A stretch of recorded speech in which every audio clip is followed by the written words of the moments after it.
warahmatullahi wabarakatuh.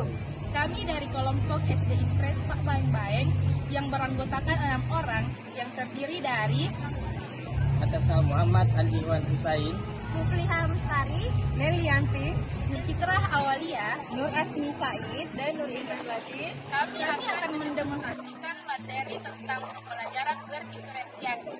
Pada tahun 2001, Peminson menyatakan bahwa pembelajaran berdiferensiasi merupakan usaha untuk menyesuaikan proses pembelajaran di kelas agar dapat memenuhi kebutuhan peserta didik sebagai individu. Setiap individu itu berbeda antara satu dengan yang lainnya.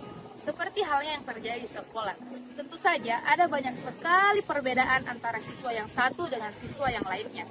Sehingga begitu banyak sekali kebutuhan yang harus dipenuhi. Nah, beranjak dari situ, proses pembelajaran berdiferensiasi sangat penting untuk diterapkan.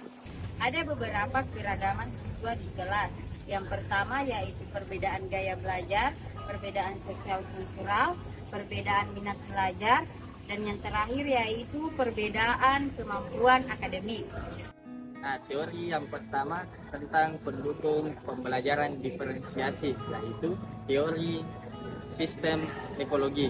Nah, teori sistem ekologi merupakan pandangan sosiokultural Bromfeld Brenner tentang perkembangan dengan 5 sistem lingkungan, mulai dari interaksi individu secara langsung dan juga perkembangan kebudayaan yang berbasis secara luas.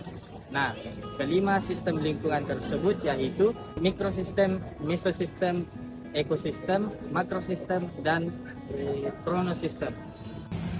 Teori pendukung pembelajaran berdiferensiasi yang kedua yaitu multiple intelligence atau kecerdasan majemuk.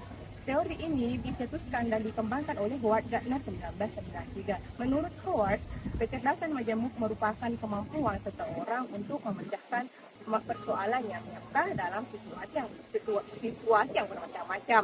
Menurut Howard Gardner, dalam teori multiple intelligence terdapat 8 bentuk kecerdasan. Yang pertama yaitu kecerdasan verbal linguistik, kemudian yang kedua yaitu kecerdasan logis matematis, kemudian yang ketiga yaitu kecerdasan spasial visual, kemudian yang keempat yaitu kecerdasan kinestetik jasmani, kemudian yang kelima kecerdasan musikal, kemudian yang keenam yaitu kecerdasan intrapersonal, kemudian kecerdasan yang ketujuh yaitu kecerdasan interpersonal, kemudian yang terakhir yaitu kecerdasan naturalis. Adapun teori pendukung pembelajaran berdiferensiasi yang ketiga yaitu teori zone of proximal development.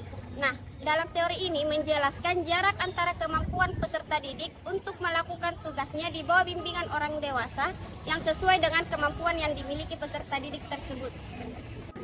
Teori pendukung pembelajaran berdiferensiasi yang keempat adalah learning modalities atau pembelajaran modalitas, di mana pembelajaran modalitas ini adalah teori yang menjelaskan tentang karakteristik peserta didik yang mampu menerima pembelajaran secara 3 unsur. Yang pertama, peserta didik mampu menerima pembelajaran secara visual atau secara melihat gambar. Yang kedua, peserta didik mampu menerima pembelajaran secara auditori atau secara mendengarkan.